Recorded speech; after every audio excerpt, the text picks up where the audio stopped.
Nous te prions, Seigneur, que l'ennemi soit humilié et que toi seul sois élevé. Je bénis ce lieu.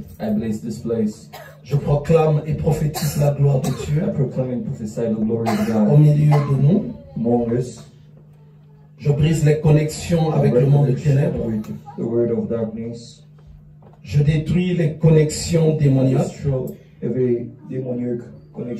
Et je prie que la gloire de l'Éternel éclate en ce lieu.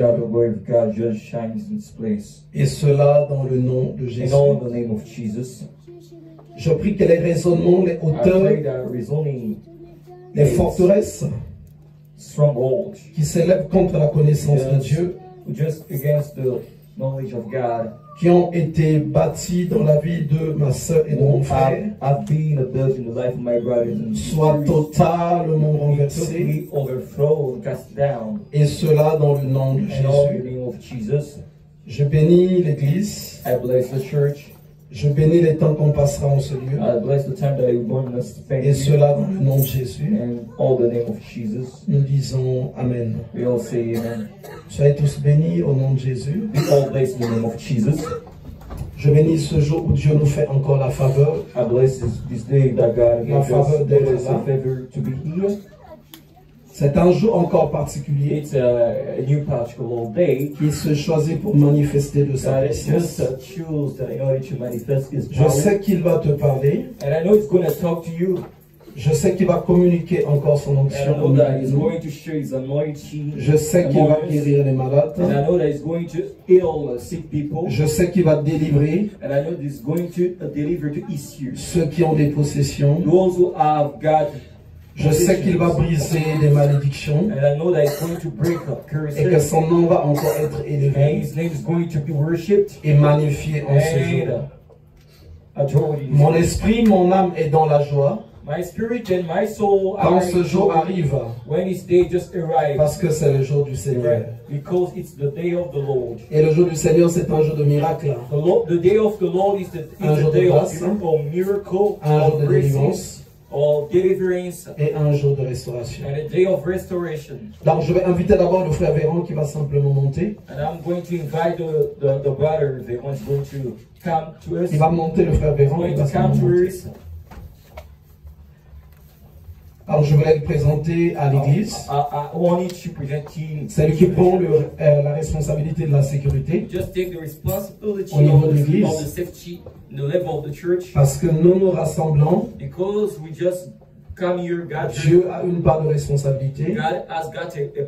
Mais nous aussi, nous avons notre part de responsabilité. J'aime bien le prophète Élie, que les Écritures montrent. Pendant qu'il était confronté au prophète de Baal, pour qu'il les mette à terre, pour qu'il puisse les vaincre, il a d'abord dit au peuple: avancez, approchez-vous. La parole de Dieu dit, le peuple s'avança, et c'est alors après qu'il a commencé à bâtir l'autel. Et c'est après, en invoquant l'Éternel, que le feu était descendu sur cet autel. Et quand on vient dans la maison de Dieu, il y a un moment donné, Dieu demande aux gens d'avancer. Avancer, ça veut dire ne plus être étranger,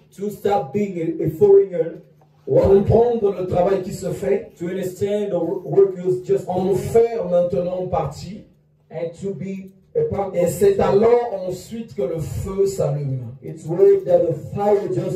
Pourquoi les gens doivent avancer? Parce que dans la maison de Dieu, nous avons beaucoup de tâches. Là où également de fois des gens doivent s'impliquer. Mais on ne peut pas confier une responsabilité à une personne dont on sent l'esprit, le cœur est encore loin. Et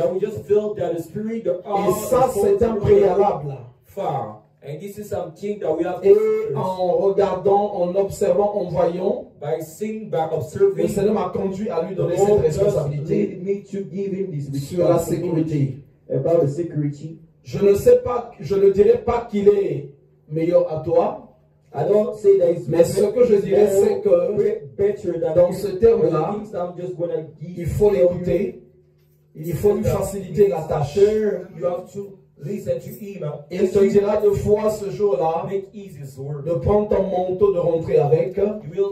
Il peut aussi des fois te dire que tu quittes là où tu es, que tu changes de place. Parce que quelque part, l'Esprit de Dieu l'a emmené à faire cela pour le bienfait de tout le monde. Je l'ai entendu, pas directement, déjà avant comment il avait parlé aux mamans, mais pas en s'adressant directement, en ce qui est des boucles d'oreilles. C'était vraiment sa préoccupation. Parce qu'il y en a qui ont portent vraiment des grandes. Et deux fois pour les moments de prière, ce n'est pas quelque chose qui est facile. Et donc cette approche-là qu'il avait, aujourd'hui l'emmène à ce niveau-là. Mais pour donner une responsabilité à une personne, il faut qu'on voit que le cœur de cette personne-là s'est approché. Et que cette personne comprend la vision et la personne à ce moment-là peut transmettre aussi nos valeurs. Donc nous avons beaucoup de côtés, mais il faut au préalable que le cœur de la personne se rapproche.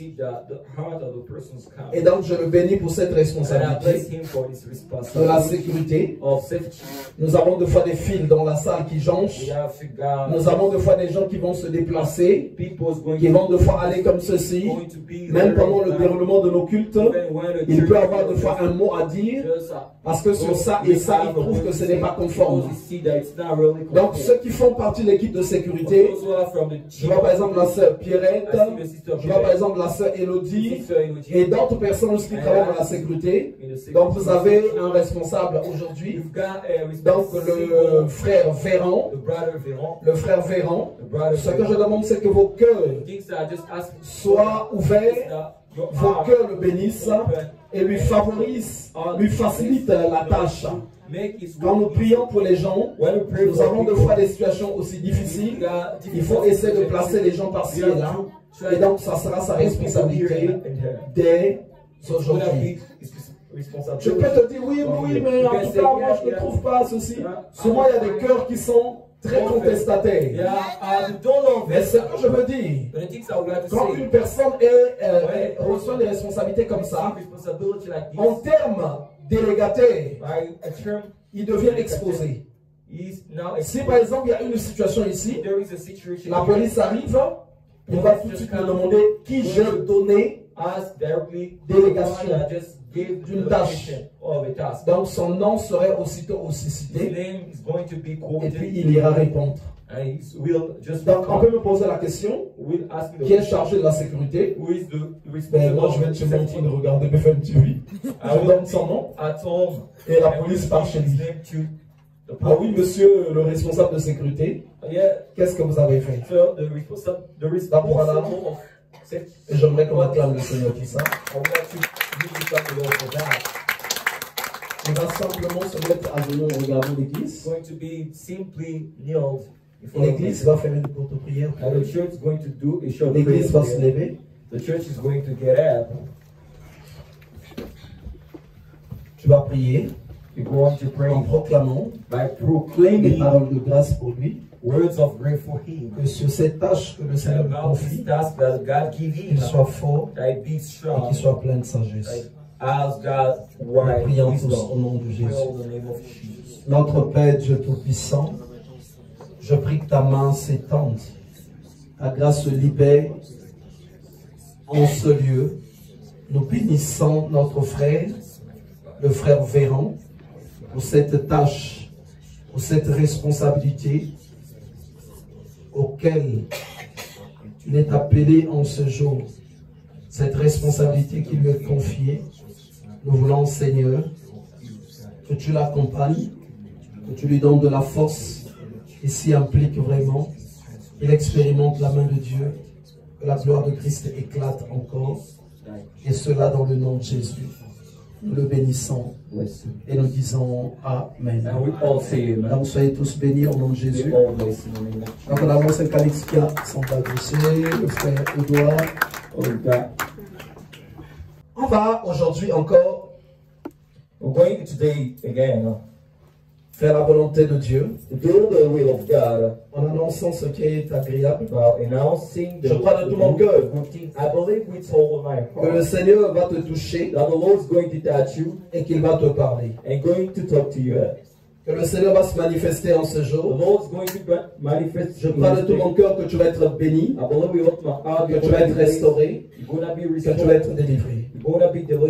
Vous savez, après avoir parcouru les Écritures, après avoir sondé les Écritures, la loi de Dieu ne se résume qu'en un seul truc. La puissance de Dieu, la libération des captifs. Imagine un peu que tu ailles à l'hôpital.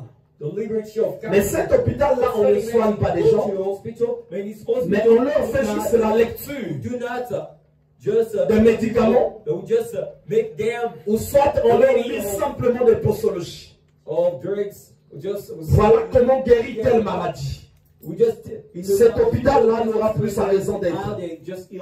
Et Jésus aussi n'est pas venu pour que simplement qu'il y ait des discours. Mais pendant qu'il était venu, il a montré qu'est-ce qu'il a emmené sur la terre. Et dans tout ce qu'il a fait, il a présenté la puissance de Dieu. Il a condamné les œuvres diaboliques. Il a montré aux gens que Dieu, on ne peut pas l'apprendre, mais Dieu, on le vit. On n'apprend pas Dieu, mais on le vit. Parce que quand il descend, c'est sa puissance qui est descendue. Et quand tu marches avec lui, tu vas commencer à le vivre. Tu vas commencer à le vivre. Et le malheur aujourd'hui, c'est que de plus en plus, l'Église est en train d'enlever la nature, la véritable nature de la personne de Christ, la véritable nature de l'Église. Voilà pourquoi dans les églises, aujourd'hui on retrouve beaucoup de choses. Les diplômes, les diplômes de mariage, les CC. Mais malgré que ces personnes-là ont eu, regardez un peu, quelqu'un qui a eu un diplôme de mariage, mais c'est lui le maître du mariage. Il connaît le mariage de A à Z. Mais malgré les diplômes qu'ils ont eu, vous partez là-bas, ils se sont battus. Vous partez là-bas, ils sont sur le point de se chamailler. Ils sont sur le point de se séparer.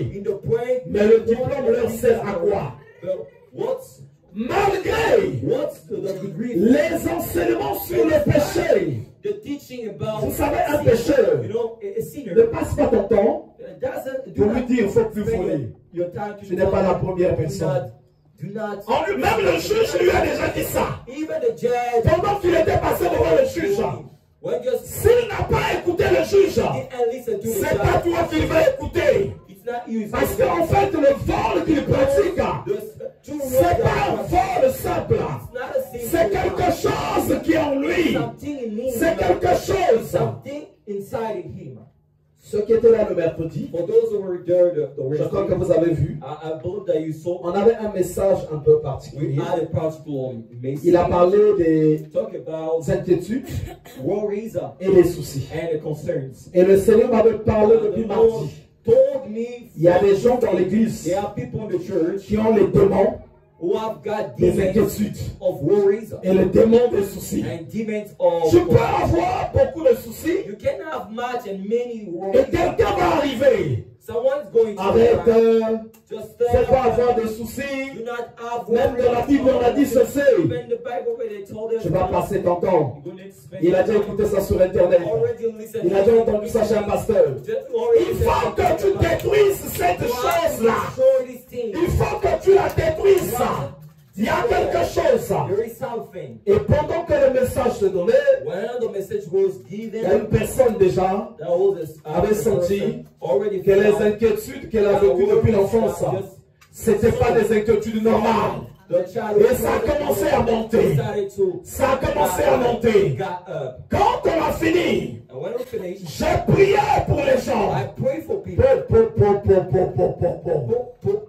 Les démons ont vu qu'ils ont été démasqués. Ils ont été démasqués. Ils ont été démasqués. Oh là là. Oh là là, c'était faux. Donc, beaucoup de choses que les gens vivent, c'est pas question de les conseiller. Ils ne viennent pas à l'église pour qu'on leur conseille comment arrêter cette chose. Celle qui est Ndumba, il n'y a pas de conseil que tu vas lui donner. Que non, arrête d'aller dans mon nom. Il y a un esprit. Il y a une puissance. Mais t'inquiète pas. Vous savez, les voleurs en Afrique, ça ne devait plus exister. Parce que c'est même pas les conseils. La dernière fois qu'il a échappé, sa tête était maintenant multipliée par 3. Il a reçu des bétons sur son dos. Il a reçu des chicottes qu'il n'a jamais reçues. Mais même ça ne l'a pas conseillé. Tu le vois encore. La semaine prochaine, il part encore voler. Je disais à quelqu'un, pendant que j'étais au nord à Arras, estime-toi heureux. Moi j'aimerais te payer le billet que tu ailles voler en Afrique. Que tu ailles voler en Afrique. Tu verras le traitement que tu vas avoir. Mais même après ce traitement-là, tu vas continuer. Parce que tu as un démon. Il m'a dit, c'est vrai ça, j'ai un démon. Après, il m'a dit, non, je crois que tu as raison. Parce que deux fois, je comprends que c'est mauvais. Mais je n'arrive pas à abandonner. Et l'église, quand les gens y viennent, c'est pas une histoire de venir y passer du temps. Vous savez, par le fait que de plus en plus l'église, on enlève la place où il est, les esprits prennent place même dans des serviteurs de Dieu. La cupidité, le mensonge, l'impudicité, beaucoup de choses. L'église n'a pas été mise en place juste pour rassembler les gens, leur donner des conseils. Mais leurs pères leur font donner des conseils. Leurs mères les ont donné des conseils. Même leurs amis. Les professeurs aussi. La télé aussi donne des conseils. Mais l'église, son rôle, c'est de détruire la source de ces problèmes. La source de ces problèmes. Détruire l'impudicité, détruire la débauche, détruire l'adultère, détruire l'œuvre des maris de nuit, détruire l'œuvre des femmes de nuit, détruire l'œuvre de l'enfer, détruire l'occultisme, détruire le satanisme. Ça, c'est le travail de l'église. L'église, ce n'est pas un lieu où les gens partent. Ah, non, notre pasteur, on sait très bien. Hein? Non, arrêtez les histoires là. Les enseignements à l'école, tu en as déjà trop reçu. Tu n'as pas eu de doctorat. Quand tu viens à l'église, il faut que les démons qui opèrent, qui t'empêchent d'atteindre un certain niveau, il faut qu'ils soient détruits. Vous savez, une personne qui n'entend pas, une personne qui est bloquée, il suffirait de faire juste une prière pour que la vie de la personne avance, pour que la vie de la personne aille de l'avant. Jésus dit, l'heure vient, elle est déjà venue, on est des adorateurs, adorons le Père en esprit et dans la vérité. Donc nous rentrons dans une dimension spirituelle et nous ne voyons plus les choses d'une manière spirituelle. Voilà pourquoi, même aujourd'hui, vu que l'église est en train de perdre sa nature, on retrouve de plus en plus dans l'église, même des gens qui parlent en langue, mais qui ont appris à parler en langue. En ce lieu, nous ne voulons pas dénaturer les choses de Dieu. Ils doivent être tels qu'ils sont. Ils doivent être tels qu'ils sont. La puissance de Dieu doit se manifester. Et l'onction qu'il y a en ce lieu doit aussi te toucher. Le sang de cœur, tu l'utilises aussi partout où tu passeras. Tu ne vas pas passer ton temps de fois à conseiller tes enfants. Tu les as déjà trop conseillés. Ça ne marche pas. Mais quand on dénature l'église, tu n'auras plus la possibilité de prier pour eux. Tu n'auras plus la possibilité de pouvoir élever ta voix. Alors que c'est pour ça que le Seigneur est venu. On va dans le livre de Luc, au chapitre 4. In the book of Luke chapter 4. Luc au chapitre 4. Luke chapter 4. À partir du verset 13. From the verse 13. Après l'avoir tenté de toutes ses manières, le diable s'éloigna de lui jusqu'à un moment favorable. Quand tu te mets déjà là, ça veut dire que Jésus n'était pas juste dans une position d'une personne qui marche comme ça. Il était confronté à une bataille. Et dans cette bataille-là, il devait faire face. Il devait faire face. Et c'est lui qui est la tête de l'église. Vous savez, de plus en plus, l'église a ce qu'on appelle des influenceurs,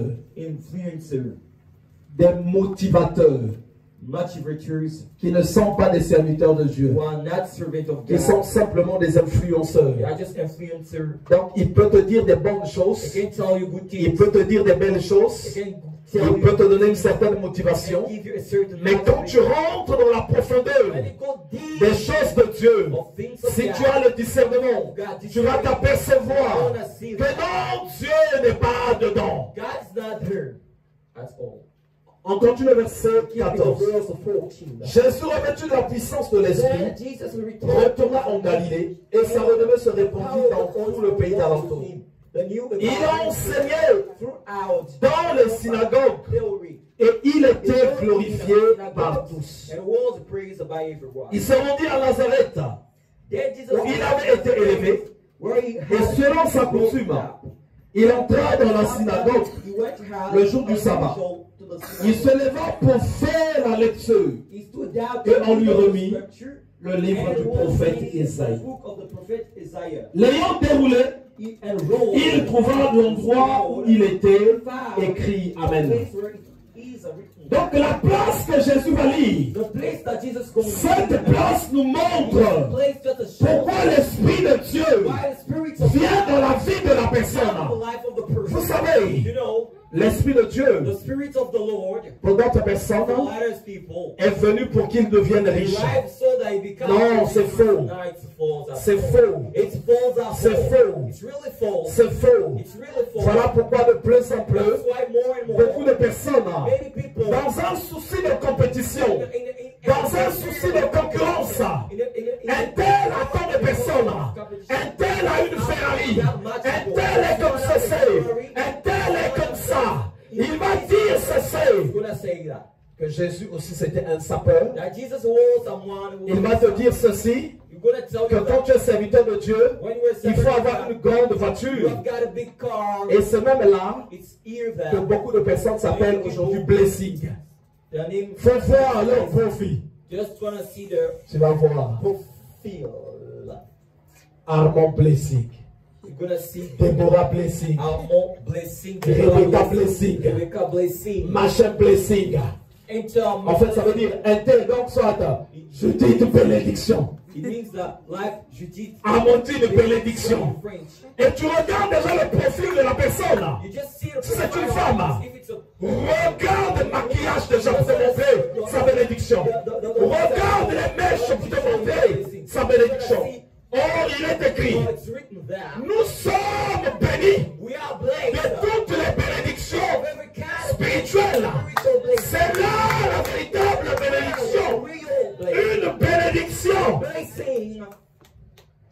que les hommes, que l'argent ne peut avoir, que seul Dieu peut donner. Et dans les temps où nous sommes, par attitude de compétition, de complexité, et pour chercher également à toucher la convoitise des cieux, beaucoup de personnes te donnent un message comme quoi que je suis béni.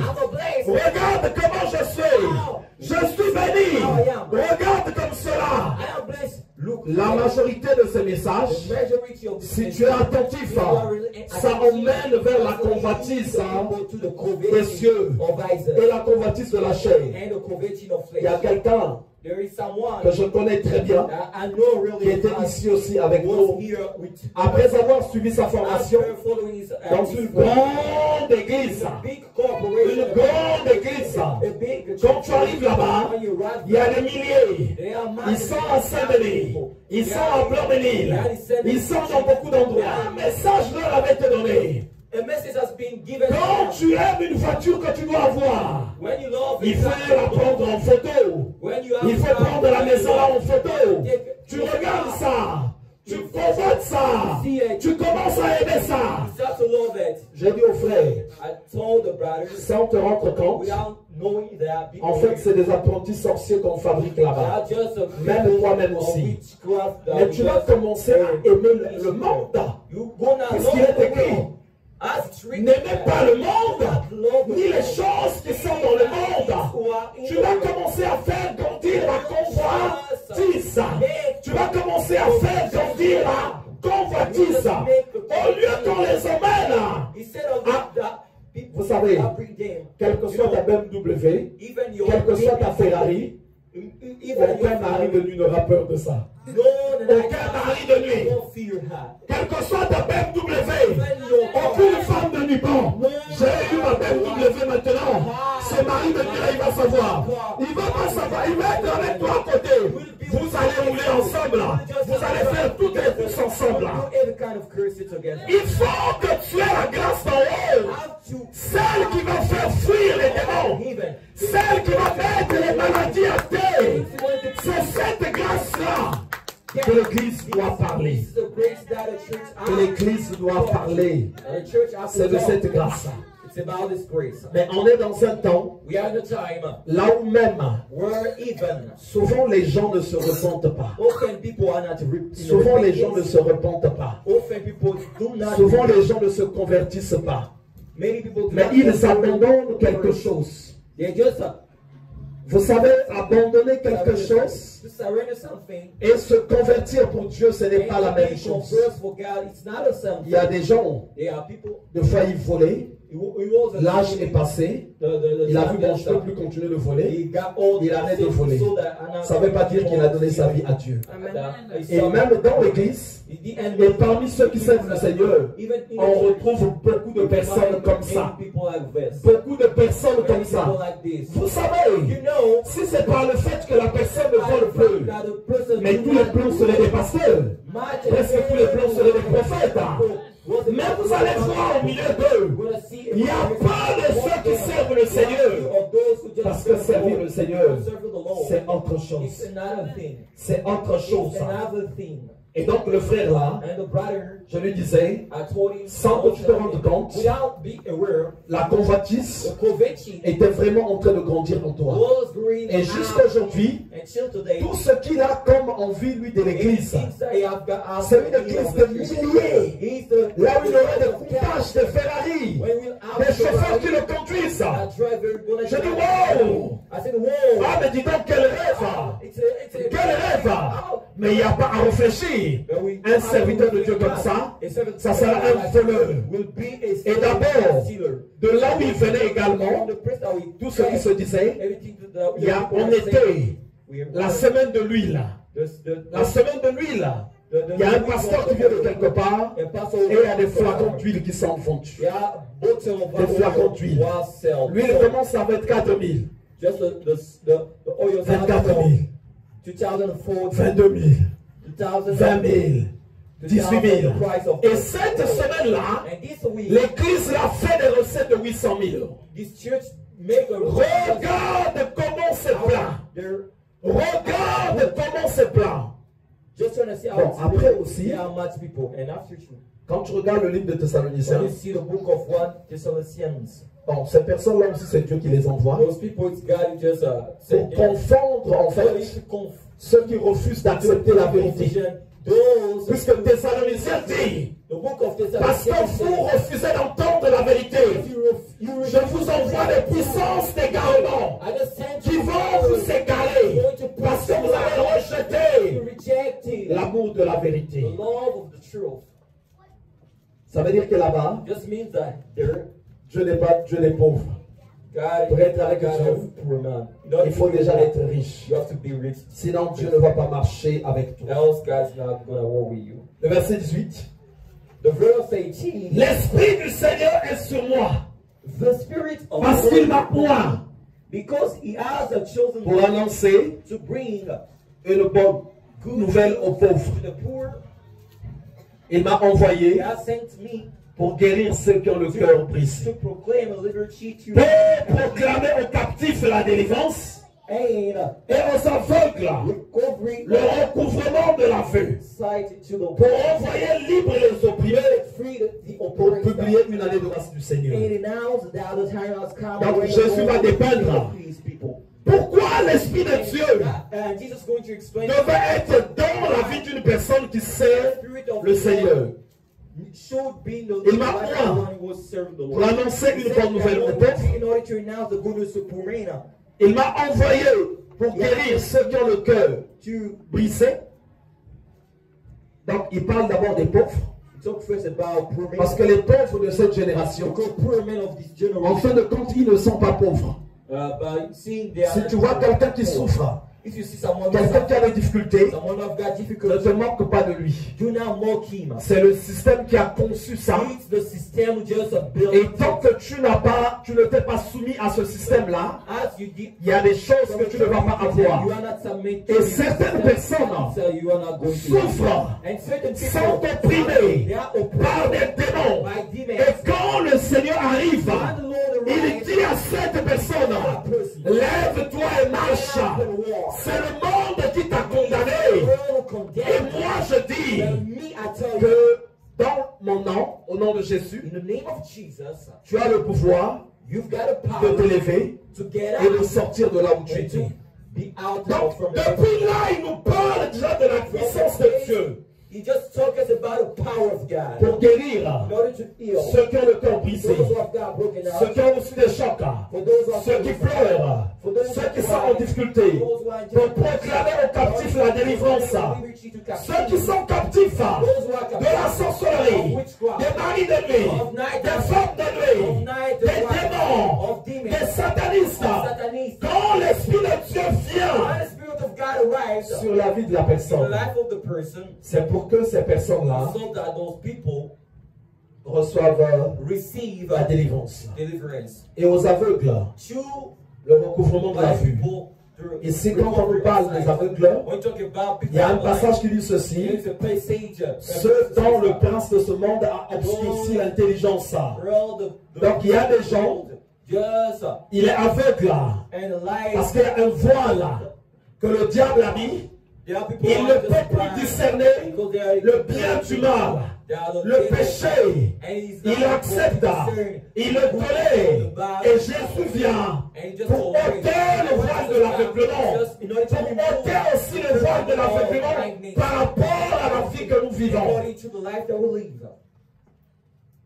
Et ensuite, pour envoyer libre les opprimés, ceux qui sont opprimés par les démons, et ensuite pour publier une année de grâce du Seigneur.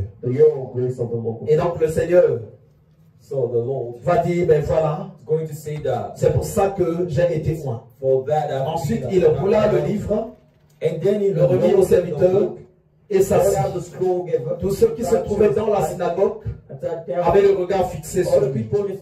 Alors il commença à leur dire, aujourd'hui cette parole de l'Écriture que vous venez d'entendre est accomplie. Et tous lui rendaient témoignage. Ils étaient étonnés des paroles de grâce qui sortaient de sa bouche et disaient, n'est-ce pas le fils de Joseph? C'était le fils de Joseph, mais comme l'onction était descendue sur lui, ce n'était plus la même personne. Tout avait changé. Quand tu reçois l'onction de Dieu, effectivement, beaucoup de choses en toi doivent changer. On peut lire le livre de Matthieu au chapitre 10.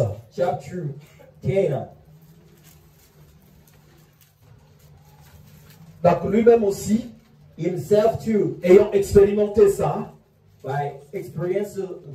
et donc il va former ses disciples qu'il va commencer à envoyer. Matthieu chapitre 10, à partir du verset 1. On avait reçu quelqu'un ici une fois pendant des moments de délivrance. Cette personne-là a été beaucoup dans des mouvements de nation. Je vais taire son nom. Et pendant que la délivrance se passait ici, et moi je regardais, personne n'était au sol. Et à un moment donné, elle s'est relevée. Il n'avait pas d'arme. Elle a pris l'arme comme ça, visible. Il a commencé à tirer sur ceux qui étaient. Mais lui-même, il ne savait pas. Et moi, je savais. Ça, c'était le démon de la guerre. Le démon de la rébellion. Je me suis un peu écarté. J'ai dit non, c'est pas sur moi que tu vas tirer. Et c'est à la fin que je leur ai dit, est-ce que vous avez suivi ce qui est en train de se passer? Dans chacune des choses, il y a toujours souvent des esprits. Et Jésus, lui, il savait. Il n'est pas venu pour que les gens fassent des agapés. Comme les églises, des agapés. Il faut manger.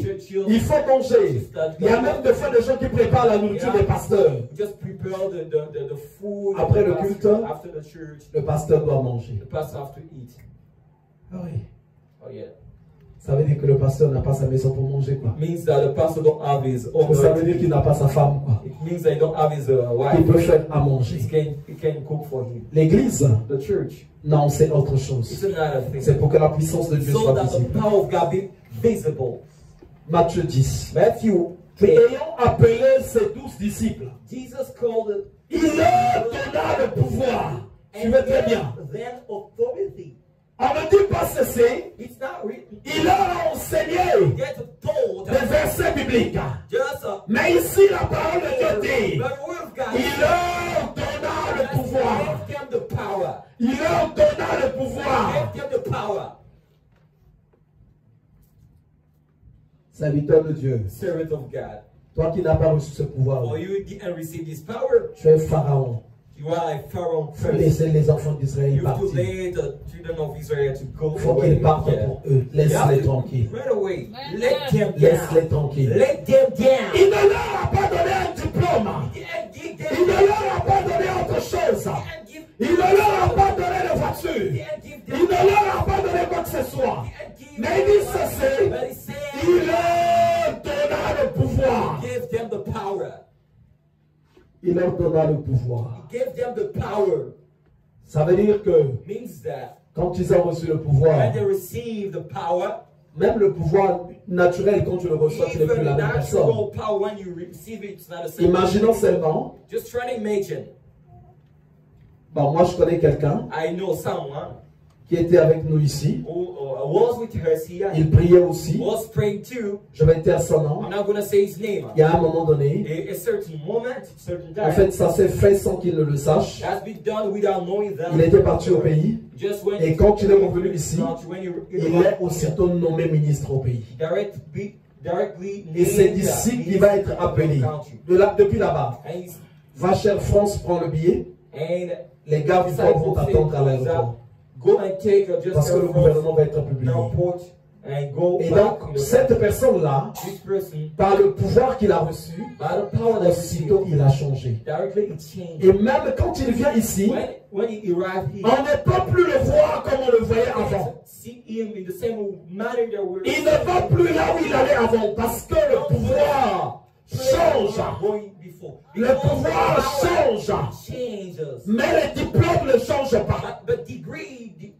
Je peux voir quelqu'un qui a son doctorat, qui a son professorat, qui a sa licence. Tant qu'il n'a pas de pouvoir, ça ne va pas lui faire quelque chose. Mais c'est le pouvoir qui change la personne. Et Jésus donna le pouvoir de chasser les esprits impurs, de guérir toute maladie et toute infirmité. On nous déroule les noms. Et même Judas l'Iscariote, celui qui avait livré Jésus, il avait aussi reçu le pouvoir. Le verset 5 va nous dire ceci. Tels sont les 12 que Jésus envoya. Après avoir donné les instructions suivantes. N'allez pas vers les païens et n'entrez pas dans les villes des Samaritains. Allez plutôt vers les brebis perdues de la maison d'Israël. Allez, prêchez et dites, le royaume de Dieu est proche. Ça veut dire qu'ils avaient le pouvoir de prêcher, mais ils avaient aussi le pouvoir de chasser les démons. Regardez ce que Jésus maintenant va dire. Guérissez les malades. Là, ils sont en mission. Hein? Donc, quand tu les envoies, il dit c'est pas des problèmes de rigolade. C'est pas des problèmes de je ne sais quoi. Mais regardez ça pourquoi je vous envoie. Guérissez les malades. Ça ne s'arrête même pas là. Il dit encore, ressuscitez les morts. Purifiez les lépreux. Chassez les démons. Dans ce terme-là, il va dire ensuite quelque chose. Vous avez reçu gratuitement. Donnez gratuitement. Vous recevez gratuitement. Donnez aussi gratuitement. Ne prenez ni or, ni argent, ni monnaie dans vos ceintures, ni sac pour le voyage, ni deux tuniques, ni souliers, ni bâtons. Car l'ouvrier mérite son salaire. Alléluia. Vous allez constater, le Seigneur va leur dire d'aller manifester sa puissance, d'aller manifester sa puissance. Une fois j'étais en train de parler à des gens, je leur montrais beaucoup de ministères de blancs. Généralement, contrairement à ce que vous croyez, vous avez souvent tendance à croire que les Noirs prient beaucoup. Non, les Noirs sont des grands aventuriers souvent. Ils ne prient pas beaucoup. Ils ne prient pas beaucoup. Vous allez regarder beaucoup de ministères de blancs. Vous allez constater que c'est des ministères de puissance. C'est des ministères de puissance. Nous, on dénature de plus en plus l'œuvre de Dieu. Dans la maison de Dieu, c'est la puissance de Dieu qui change la personne. C'est la puissance de Dieu qui transforme la personne. C'est la puissance de Dieu qui fait même que les gens se marient. Mais regardez un peu, il y a des démons de célibat qui sont là. Mais comment les gens vont se marier? Quel conseil tu vas leur donner? Quel conseil que tu vas donner quand il y a un démon de célibat? Non, même si vous les mariez en force, ils vont finir par se séparer. Mais quand les puissances de célibat sont parties, vous allez voir, le chemin du mariage s'ouvre facilement. C'est mariage. On a prié combien de fois? Son témoignage va être de la crainte de la séparation au mariage. La première fois que j'ai placé Maria, je lui ai dit, le Seigneur me dit, tu es une femme de mariage. Mais elle me dit, non, mais mon conjoint est déjà parti là. Je ne veux même pas le trouver à la maison. Moi, je lui ai dit, non, le Seigneur me dit, tu es une femme de mariage. Mais elle avait déjà aussi prié quelque part. Elle s'est déjà, pourtant c'est une femme de mariage. Elle s'était jamais mariée. Mais comment elle pouvait se marier si les démons, les puissances de célibat ne sont pas chassés. J'ai dit, ok. Je vais d'abord demander à ton mari de rester à la maison, à ton conjoint. J'ai fait une prière où je l'ai bloqué. On a reçu la sœur. Le jour où on l'a reçu, je m'ai montré des choses que l'ennemi a sémées dans leur maison. Je dis, il me montre un son qui a un parquet comme ceci. Je dis, ouais, c'est chez nous ça. On a prié, j'ai reprié pour elle. Donc les choses sont parties comme d'habitude. Et même moi je n'ai pas compris.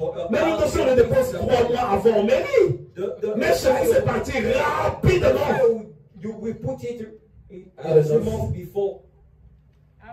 And for them, the fire was really quick. December 9 or 11. Il y a des choses. There are things. Jésus sait que voilà pourquoi il avait dit, allez-y chasser les démons. Un couple qui se chamaille beaucoup. Mais qu'est-ce que tu as à leur donner des conseils qui ne finissent? Tu sais que à force d'aller donner des conseils à ce couple-là, tu finis par être un Tintin. Puisque toi aussi tu rentres dans cette farine-là, même les démons vont aimer ça. À la fin de situation, ils vont t'appeler. Viens, nous ça ne va pas. Même quand tu parles, on ne t'écoute jamais. Non. Arrête de les conseiller. Laisse-les comme ça qu'ils se chamaillent. Et toi, occupe-toi de ces démons-là. Quand les démons vont partir, la paix va s'installer. La paix va s'installer. La paix va s'installer. Avant toi, il y a des gens qui avaient déjà donné des conseils. Avant toi, il y a des gens qui avaient déjà donné des conseils. Voilà pourquoi l'œuvre de Dieu, un passage même dit ceci, ne consiste point en parole, mais en puissance. Recherche-moi le verset s'il te plaît. L'œuvre de Dieu ne consiste pas en parole, mais en puissance. Donc c'est pas question de parler, mais c'est question de la puissance de Dieu. Il y a une personne qui a été conseillée de faire pendant 15 ans, même sa mère a pleuré. Ah papa, arrête de faire ça, tu te passes toi, tu voles c'est toi, tu fais ceci. Il n'a jamais écouté. Mais un jour seulement, un serviteur de Dieu va souffler sur lui. Les démons qui l'animaient le quittent. Et cette personne change. En un jour, la personne devient transformée. Parce que la puissance de Dieu, c'est ça qu'elle fait. La puissance de Dieu, c'est à ça qu'elle sert. Et c'est là où Jésus dit, combien? 1 Corinthiens 4, 20.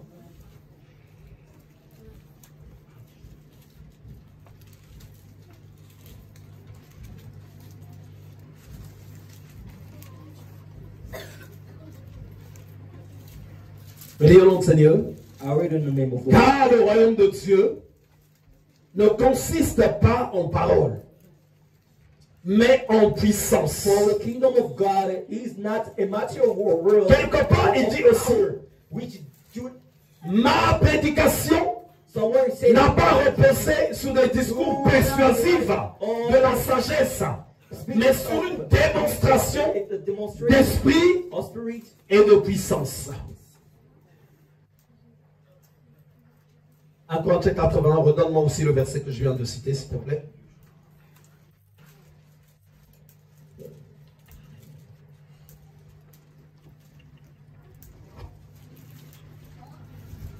Donc, ce n'est pas question des paroles, mais c'est question de la puissance de Dieu. C'est question de la puissance de Dieu. 1 Corinthiens 2, 4, 6, nous avons dit.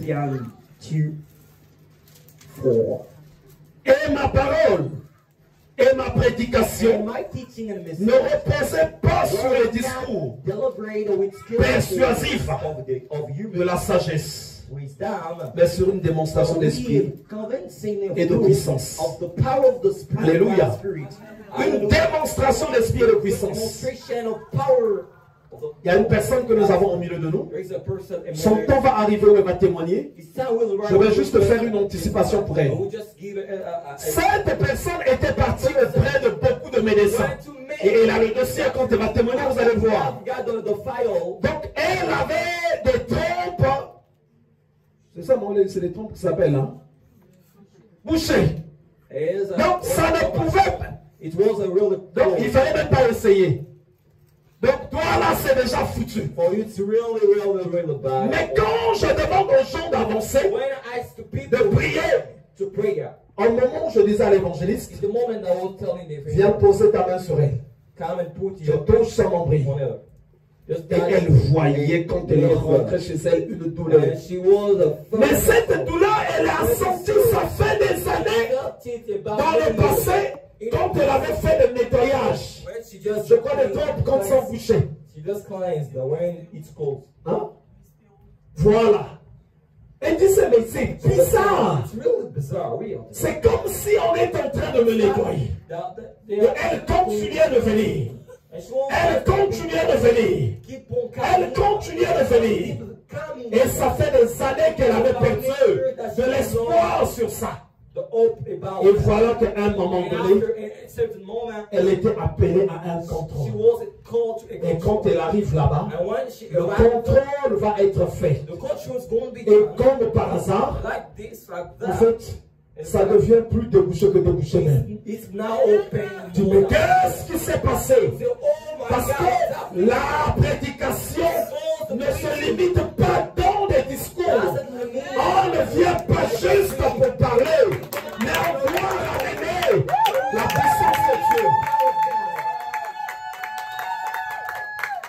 Vous savez, je vais vous donner cette expression en lingala.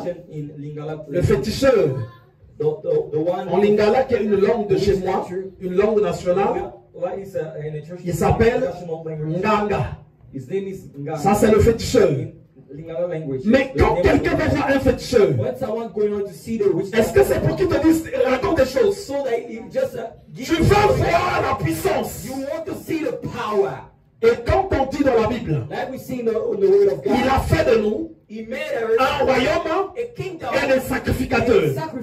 Sacrificateur aussi, ça veut dire Nganganzambe. Donc le sacrificateur de Dieu. Et quand quelqu'un s'approche de toi,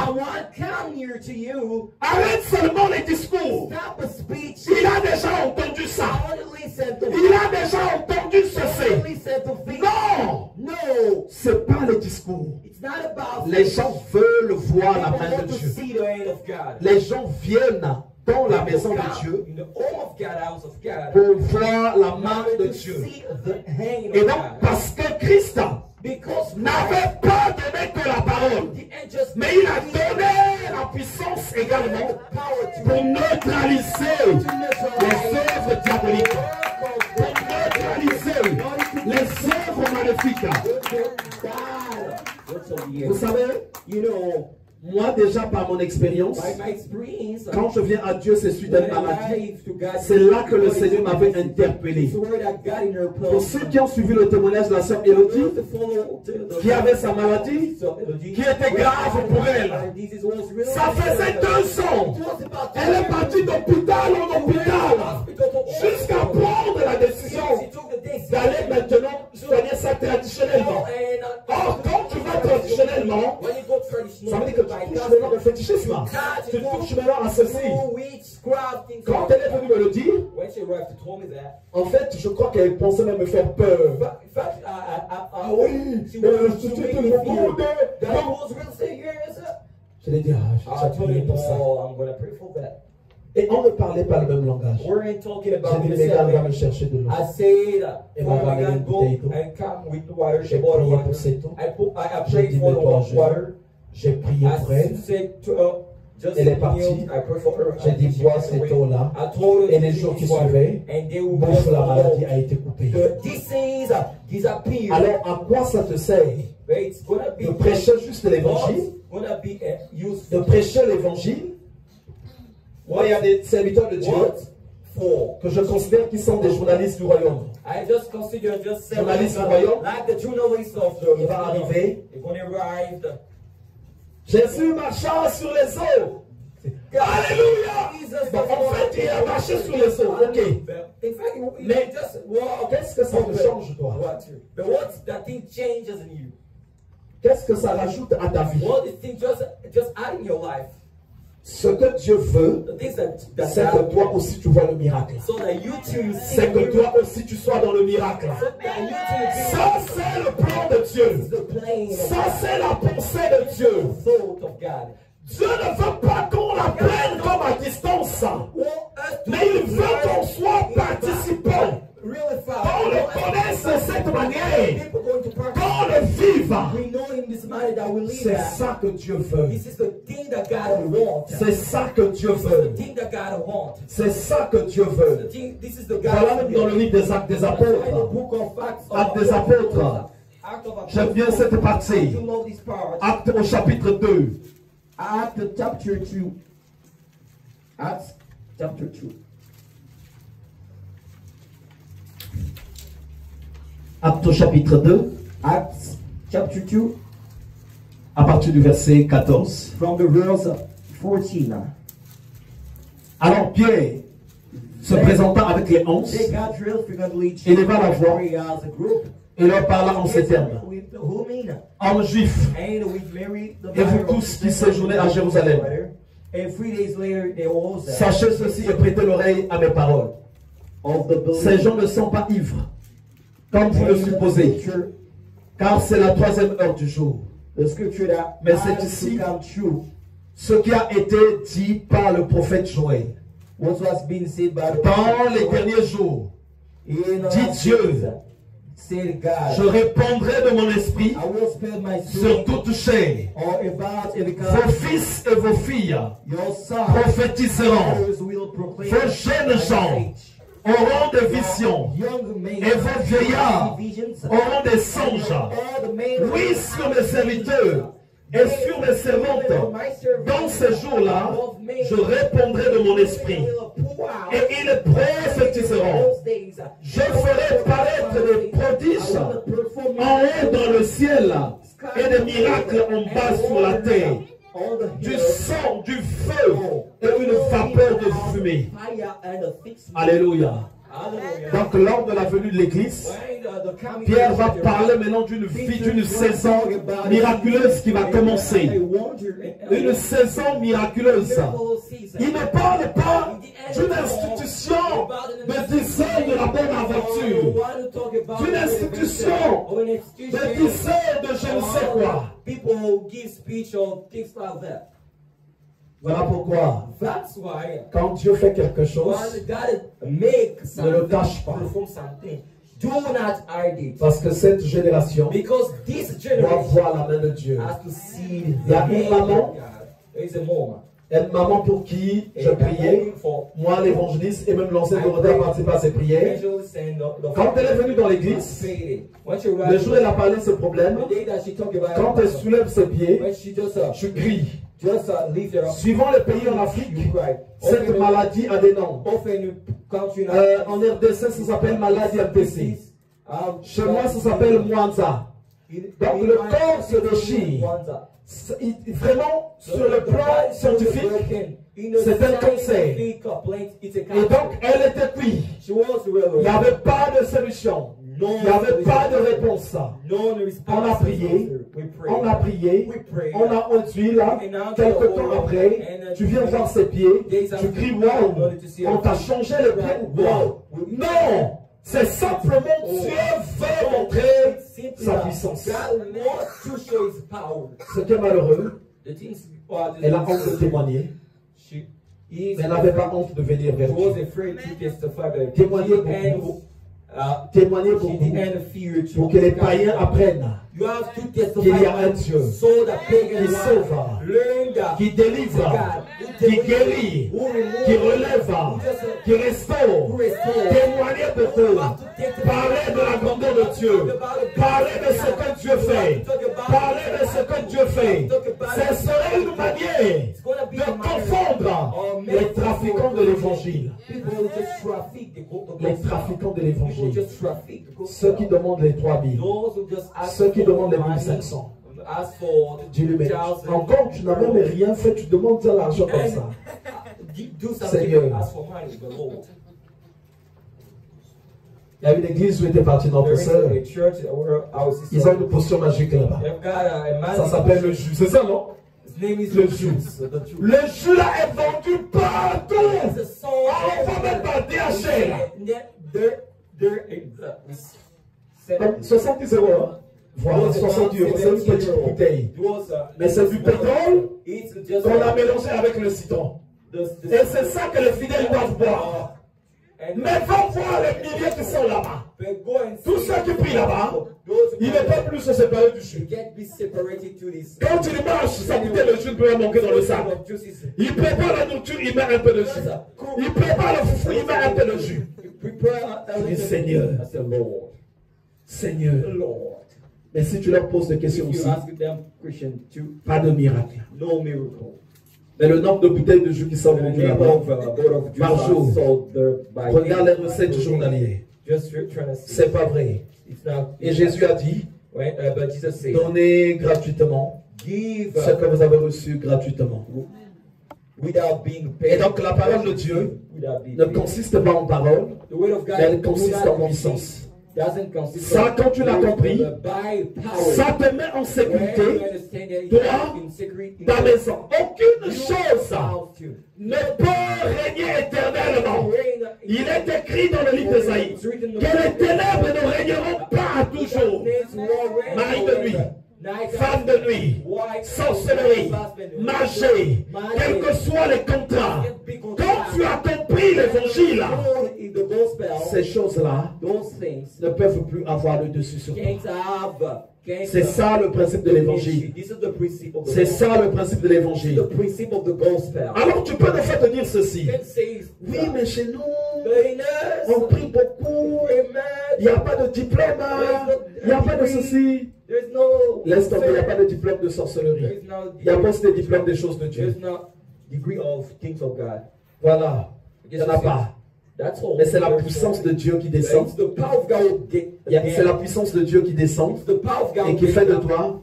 Parce qu'il y a des églises, ils sont tellement structurés. Diplôme de ceci. Je partais voir une famille que mon épouse aussi connaît. Le monsieur, il avait un diplôme de diacre. La femme, je ne sais pas quel diplôme. C'était bien au mur, hein. Quand tu arrives au salon, hein, quand tu vois là, diacre est-elle. Ça, c'est son diplôme. On a parlé. On a parlé. Oh, avant que je n'arrive chez eux, quand j'ai sonné, je n'étais pas le bienvenu. La maison était en fête. Ils étaient sur les Henneken. Ils étaient en train de boire. Donc, quand j'étais arrivé, ils ont caché tout sous les tables et sous les canapés. Donc, ça bougeait là. Ah, mais lui aussi va partir quelle heure. Mais j'ai senti qu'ils s'étaient même mal à l'aise. Donc, à un moment donné, je suis parti. Dès que je suis parti, la fête a commencé. Ils étaient en train de... Vous savez, il y a des gens qui ont fait des secours. Ne reviens plus ici. Là, il criait derrière moi. Ne reviens plus. Oh, vous ça va comme un bateau. Venir gaspiller les choses des gens comme ça. Ils ont rempli leur bouteille. Ça buvait. Et comme par hasard, j'avais oublié mon téléphone aussi là-bas. Là où j'étais assis. Et ils ont oublié de fermer la porte quand je suis sorti. Et ça fêtait. Ils ont remis la musique. Ok, Diaza, pour toute la capitale. Les pieds sont en train de trinquer. J'arrive, au lieu de sonner. Je constate que la porte est ouverte. Et je suis rentré. Quand je suis rentré, tout se déroule. Oh, pasteur, tu es revenu. Il dit sa femme. Avec le cannabis. Il dit, il est venu nous attraper. Et il s'était démoralisé. Chacun avait ses bouteilles de bière en main. Et la musique était. Mais sur le mur, les diplômes de diacre. Parce qu'un diplôme ne peut pas changer une personne. C'est la puissance de Dieu qui change. C'est la puissance de Dieu qui change. C'est la puissance de Dieu. Et ce jour-là, les diplômes étaient confondus. Et pour capturer les esprits faibles, Les églises fonctionnent aujourd'hui comme ça. Diplôme de ceci. Même, il y a même les enfants. Hein. Quand ils ont 5 ans, ils ont le diplôme. Diplôme des enfants dans le Seigneur. Donc on leur donne ça. Ils sont bien suivis. Et c'est une manière de bloquer les gens. Non par la puissance de maintenir les gens. Non par la puissance, mais par les méthodes humaines. Par les méthodes humaines.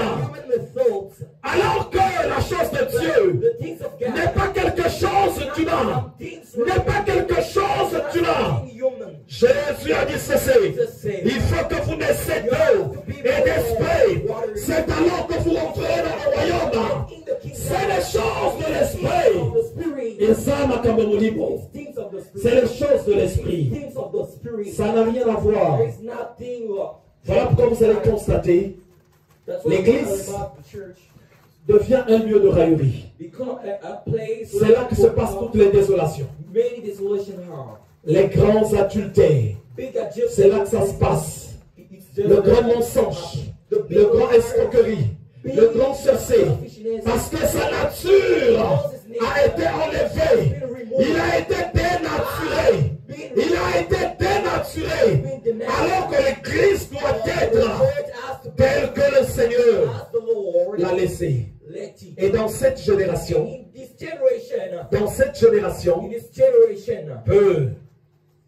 peu ceux que nous allons trouver qui vont chercher à maintenir l'église dans sa véritable nature.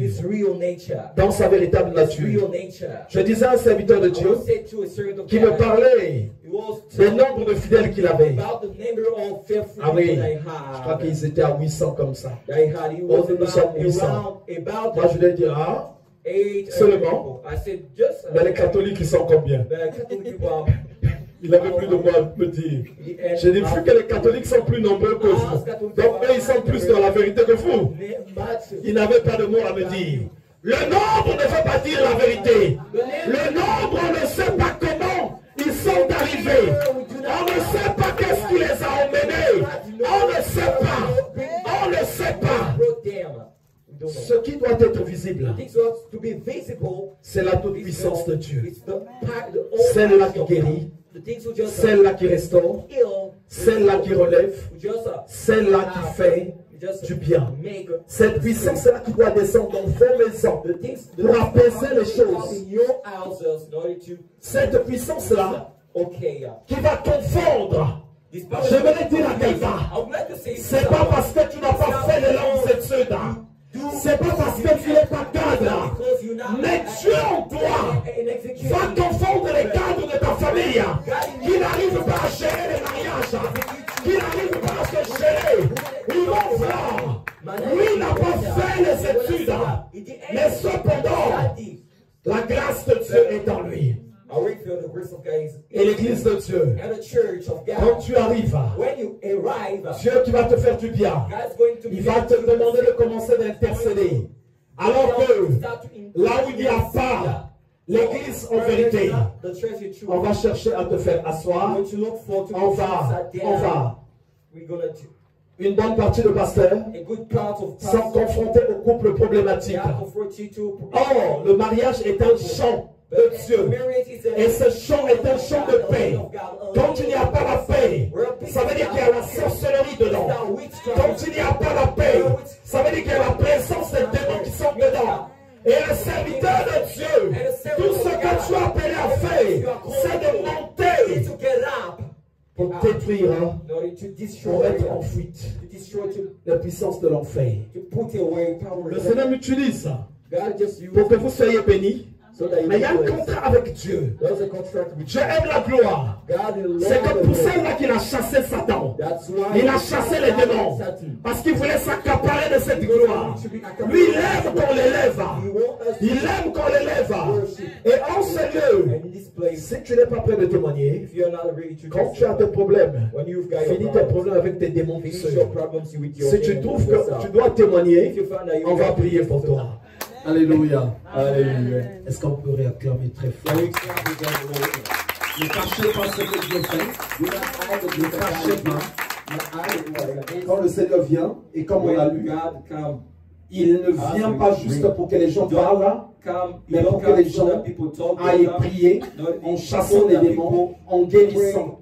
Et servir Dieu, ce n'est pas question de connaître un verset. Vous avez lu, c'est question de recevoir la puissance de Dieu. Parce qu'il ne donne pas juste la parole, mais il donne la parole et la puissance. Et il dit encore, donnez gratuitement ce que vous avez reçu gratuitement. Et vous savez, dans les temps où nous sommes, de plus en plus que l'évangile devient monnayé, ça fait que beaucoup de personnes périront.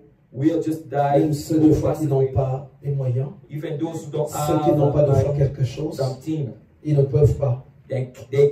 J'ai vu deux personnes, two people, vous avez connu, que Dieu avait guéri au travers de ce ministère, et quand on est parti prier pour lui, le cancer est parti. Et moi, ce que j'aime bien, c'est ce qu'il avait dit, que dois-je faire?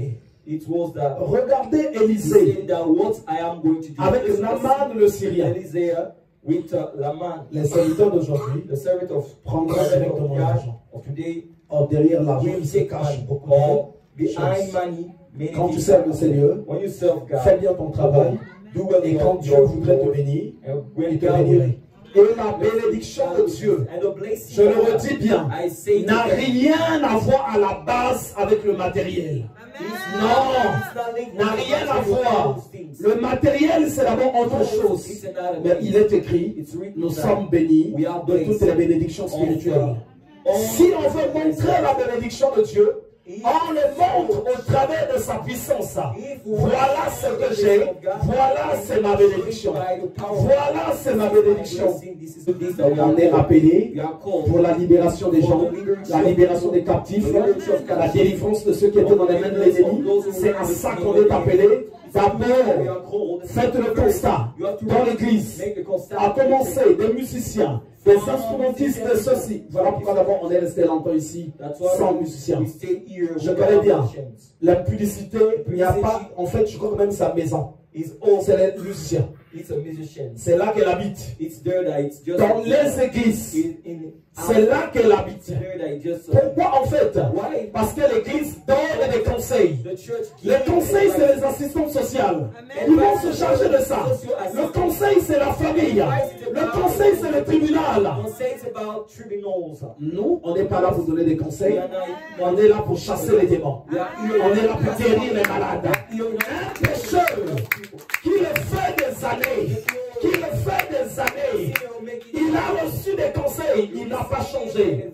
Le jour qu'il y aura quelqu'un qui va détruire les puissances qui opèrent dans cette personne-là, cette personne va changer. Si les conseils et les menaces pouvaient changer, en Afrique, il n'y aurait plus de followers. Ils sont tapés, ils sont malmenés. Ce qu'il faut faire, c'est de chasser les démons. Et Jésus est venu, on a lu, pour qu'il envoie en mission. Il a donné le pouvoir. Il a donné le pouvoir. Donc il faut qu'il y ait de libération. Il faut qu'il y ait de guérison. Il faut qu'il y ait de délivrance. Il faut qu'il y ait des restaurations. Il faut qu'il y ait des restaurations. C'est ça l'église. Et aujourd'hui, la nature de l'église est en train de partir. En train de partir.